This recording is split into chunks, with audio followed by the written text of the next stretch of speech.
Parsival aber zog hinaus, um König Artus Hof zu finden. Noch trübte nichts seinen Sinn. Nichts wusste er vom Tod seiner Mutter und nichts von dem schweren Los der Menschen, denn für ihn galt nur, was er wusste, und er sah nur, was er mit seinen fürwitzigen Händen ergreifen konnte. So kam er in den Wald von Persilion. Inmitten des Waldes auf einer Wiese fand er ein Zelt. Das beschäftigte seinen Sinn. Was mag wohl hinter den Tüchern und den dunklen Teppichen zu finden sein? So fragte er sich, und weil er keine Furcht kannte, dafür aber umso neugieriger war, ritt er heran, schlug die mit langen Fransen und Quasten verzierten Decken zurück und trat ein. Auf weichem, kissenübersätem Lager ruhte eine Frau. Sie schlief, und ein Arm war ihr im Traum hinabgeglitten zur Erde, so dass Parsival sogleich beim Eintreten einen goldenen Ring mit einem funkelnden Rubin entgegenschimmerte. Ihn hatte die ruhende Frau am Hochzeitstage von ihrem Gatten erhalten. Da erinnerte sich Parsival an das, was die Mutter ihm gelehrt hatte, wenn er schöne Frauen begegnen würde. Sei hilfreich und liebenswürdig, und wenn du von einer fürstlichen Frau Gruß und Ring erlangen kannst, so greife zu. Da zögerte er nicht lange, ging hin, kniete am Lager der Schönen nieder, küsste sie auf den Mund und streifte ihr sanft den Ring ab. Den betrachtete er stolz, und mit Genugtuung, seiner Mutter Rat gefolgt zu sein, zog er das fremde Gut auf seinem Finger. Gleichzeitig nahm er ihr auch die verschlungene Spange vom Arm. Dann stand er auf und dachte bei sich, ob sie mich wohl nun sittsam grüßt, da ich ihr Ring und Armspange abgenommen habe? Und wie er so nachdachte, schlug Jeschute, die Gemahlin des Herzogs von La Landère, so hieß nämlich die Frau, die vor ihm auf den Polstern lag, die Augen auf. Verwundert sah sie den seltsamen Vogel in ihrem Bauer, einen schönen Jüngling im Narrenkleid mit ihrem Ring an der Rechten. Parsival aber war nicht sehr berührt. Er verlangte nur nach Speise und Trank. Die Herzogin ermunterte ihn zu nehmen, was er dort auf einem kleinen Tisch in der Ecke des Zeltes fand. Früchte, Nüsse, einen Krug mit Wein und köstliches Gebäck. Denn sie war froh, dass der Jüngling nicht auch noch ihre anderen Schmucksachen mit sich nehmen wollte, die er überall, wie das im Gemach einer vornehmen Dame der Fall ist, umherlagen. Sehr eifersüchtig nämlich war ihr Ehegemahl, der Herzog Orilus. Grausam hätte er seine Frau Jeschute gestraft, würde auch nur eines seiner Liebespfänder gefehlt haben. Deshalb bat Jeschute, als Parsival gegessen hatte und er satt war, flehentlich, er möge herausgeben, was er sich angeeignet habe. Nicht nur sie, auch ihn, den Dieb, würde der Zorn und der Hass ihres Gemahls, des Herrn Orilus, treffen. »Den fürchte ich nicht«, sagte Parsival. »Aber wenn ihr es für euch sittenvoller haltet, dass ich jetzt gehe, so tue ich es gerne. Gott behüte euch.« So befahl mir die Mutter zu sagen, wenn ich gehe, und das habe ich nun getan. So kann ich wohl wieder fortreiten. Gesagt, getan. Parsival zog fort. Als aber Herr Orilus zu seinem Zelt heimkam und seinen Ring nicht mehr am Finger der Gattin fand, da schalt er sie eine Ungetreue, verwehrte ihr, sie weiterhin seine Gemahlin zu nennen und zwang sie, all die schönen Kleider abzulegen. Und wenn er ausritt, musste sie im Büßergewand hinten fortanlaufen. Parsival aber wusste davon nichts. Zufrieden hatte er in seinem Narrenkleid sich aufs Pferd geschwungen und war fortgezogen. Immer und überall grüßte er höflich, weil das seine Mutter so gesagt hatte. Abseits der Straße aber hörte er ein heftiges Wehklagen. Das klang so traurig, dass er sich die Ohren zuhalten und weiterreiten wollte. Aber vielleicht war es neben seiner Neugierde ein Hauch des Mitleids, das in seinem Herzen keimte. Er hielt sein Pferd an, stieg aus dem Sattel und ging den Trauerrufen nach. Da fand er eine Frau weinend über einen toten Mann gebeugt. Parsival sagte sich, erst grüße ich sie, wie Mutter es mich gelehrt hat, und sprach dann laut, »Gott zum Gruß, liebe Frau, so riet die Mutter mir. Woran fehlt es euch?« Verwundert schaute die Trauernde auf und antwortete, »Was fragst du mich? Siehst du den Toten nicht? Ist sein Schreckensbild dir nicht genug? Ihn hat Herzog Orilus erschlagen. Dieser Tote hier war mein Liebstes auf der Welt.« So klagte sie. Parsival aber ahnte bei diesen Worten etwas vom Unrecht in der Welt, und trotzig kam es von seinen Lippen: »So will ich seinen Tod rächen und nicht ruhen, bis Orilus die Schuld gebüßt.« Und er erinnerte sich der Frau Jeschute, der er Ring und Spange abgenommen hatte, denn sie hatte ihm gesagt, sie sei die Gattin des Herrn Orilus. »Weise mir den Weg«, sagte Parsival der fremden Frau. »Wohin ist dieser Mörder geflohen, damit ich ihn aufspüren und stellen kann?« Als diese nun aufschaute und sah, welche lächerliche Kleidung er trug, welch räudiges Pferd er ritt und wie zerbrechlich seine dünne Lanze war, die nicht mehr war als ein Stecken, da erkannte sie in dem jungen Toren Herzeleits Sohn. Denn die Trauernde war Sigune und ihre Mutter die Schwester von Herzeleide. So erfuhr der namenlose Tor von Sigune, dass er aus königlichem Geblüt sei, der Sohn eines Anjou und von Mutters Seite ein Walliser und Königin von Norgal.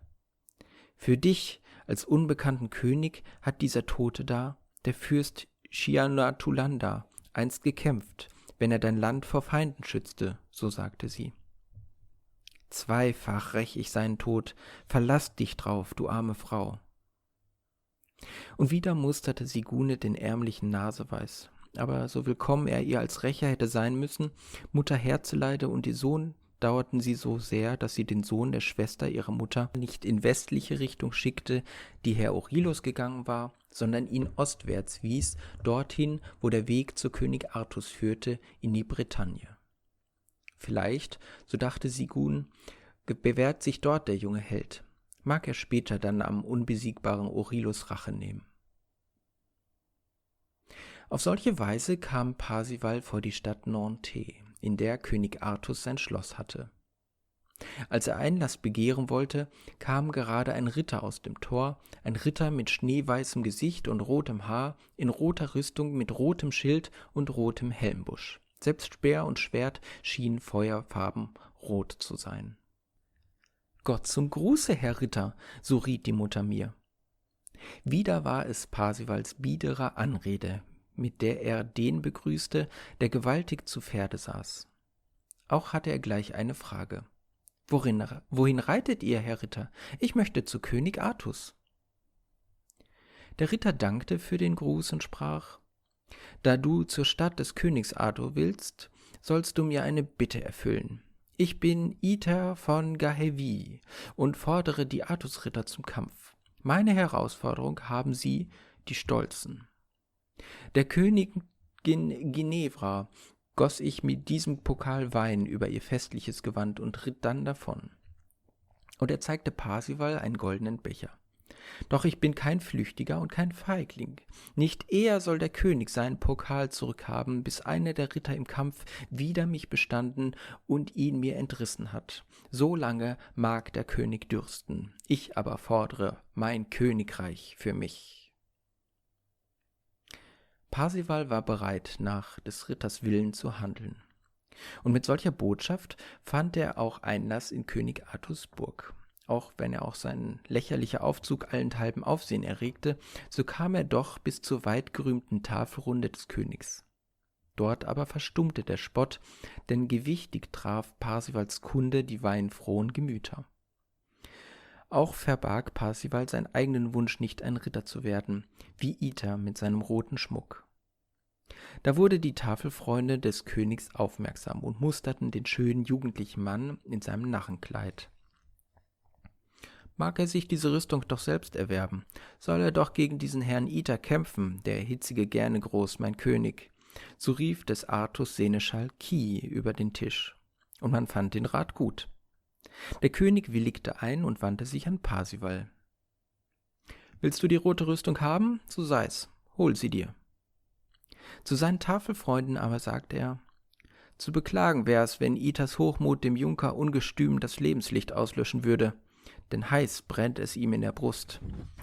Auf, liebe Freunde, lasst uns vom Turm aus zuschauen, wie der fremde Jüngling uns im Kampf vertritt.« So stieg König Artus empor zur Warte, von wo aus der Blick zu den Toren reichte, und seine Genossen folgten ihm nach, auch die Frauen traten auf die Altane. Unten schwang sich Parsival auf sein Pferd, so kampffreudig und unternehmungslustig, dass eine alte Mähre vor dem kühnen Sprung erschrak, mit dem er im Sattel landete. So verstört war das Ross, dass es zunächst weder vor noch zurückging. Alles in König Artus Gesellschaft schmunzelte über dieses Bild. Als Parsival aus der Burg ritt und das Volk auf den Gassen ihm und seinen Flickwams spöttische Worte nachrief, da lachte plötzlich eine der Frauen auf dem Altan hell auf, so sehr aus vollem Herzen, dass alle Frauen samt ihrer Königin einstimmten. Es war Frau Kunevare, die einmal den seltsamen Schwur geleistet hatte, nicht eher zu lachen, als bis sie einen Ritter sehe, der allen Ruhm der Ritterschaft sich erwerben würde. Der Ritter Antanor aber hatte seinerseits daraufhin das Versprechen abgelegt, nicht eher wiederzureden, als bis Frau Kunevare gelacht habe. Nun aber sprach, lachte und gestikulierte alles durcheinander, als der Milchbart unten vor die Stadtmauer zog, um mit seinem ärmlichen Jagdspieß den Ritter Ita von Gahevi zu besiegen. Die Narrenkappe mit ihren Glöckchen wackelte auf dem Kopf, der alte Klepper torkelte über die Wiese, nur Herzeleid Sohn saß ernst und gefasst im Sattel, um sich als Ritter zu erweisen. Als er vor Ita angelangt war, sagte er ihm in aller Unschuld, drinnen sei niemand, den es nach einem Kampf mit dem Roten Ritter gelüste, und fuhr fort: König Artus hat mir gesagt, ich soll mir euer Pferd und eure Rüstung holen. So gebt mir das Ross und den Harnisch, denn ich will ein Ritter werden. Und dabei fasste Parsival nach dem Zügel von Itas Pferd. Ein Schrei des Entsetzens gellte nun vom Altan, als Ita mit umgekehrten Lanzenschaft ausholte und mit aller Wucht den Furchtlosen in die Seite stieß. Zornig über die Frechheit des Narren, der es wagte, nach seinem Pferd zu greifen und seine Rüstung zu begehren. Parsival und seine Mähre stürzten von dem gewaltigen Stoß zugleich auf die Erde. Blut schoss Parsival aus Mund und Nase, langsam nur fand er auf die Beine zurück. Oben auf der Brüstung der Burg war er still geworden, dann aber zielte Parsival genau und warf seinen Spieß. Ein Meisterwurf war es. Zwischen Helm und Visier bohrte er sich dem großen, roten Ritter ins Gesicht. Ohne einen Laut von sich zu geben, fiel Ita entseelt nach vorne, schlug auf den Sattelknauf auf und glitt an den schweren Satteldecken hinab. Der rote Ritter war gefallen. Parsival jubelte über seinen Sieg. Dann lief er nach Itas Pferd, das sich schnell davongemacht hatte, und fing den herrenlosen Renner ein. Der knappe Ivanet aber, aus dem Gefolge der Königin, der Parsival hinaus begleitet hatte, zeigte ihm, wie er die Rüstung anlege, wie er Schwert und Lanze und Schild zu gebrauchen habe. So hatte sich Parsival erworben, um was er König Artus gebeten hatte. Den goldenen Pokal aber brachte er dem König zurück, mit dem Ita den König Artus geschmäht hatte.